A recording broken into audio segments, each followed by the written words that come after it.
over the years, I'd say that there were a couple of teachers I had as an undergraduate that inspired me, and there were some high school teachers. There's one in particular, not a history teacher. My history teachers were very nice, but not particularly inspiring, but I loved the subject. I had one elderly teacher that had actually retired and been brought back in high school. And she was very hard, very demanding, but always there, working hard with us. And I guess I admired that. So she was hard. Actually, she scared me.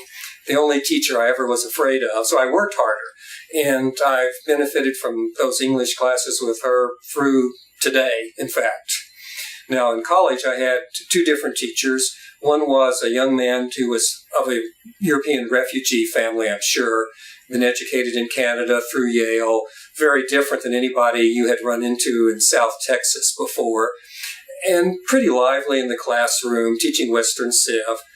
The other one was a native Texan who had a beard, which was very different back then, and he was not particularly animated. He was a little more understated and used irony, but I was fascinated by him because he introduced subjects and approaches to subjects I'd never heard of before.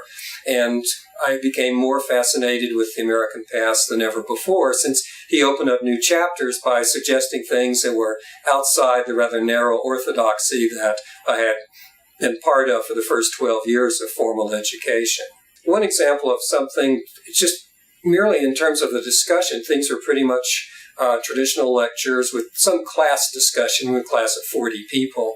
But my Western Civ teacher, he discussed the Reformation. And then he asked us to evaluate whether or not we thought he'd given an objective discussion of the Reformation. And it was very interesting because I was raised in a Protestant background, and the Protestants all thought he'd been very fair and objective. But many of the students who were Catholic thought he'd been biased against the Catholic Church. And so I guess this was maybe the first time I became to realize there were different perspectives on history. Now, the other professor, he talked about African Americans in American history.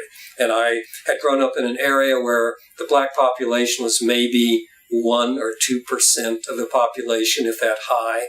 In my hometown, there were 5 black families total. So I had no knowledge of African American history whatsoever.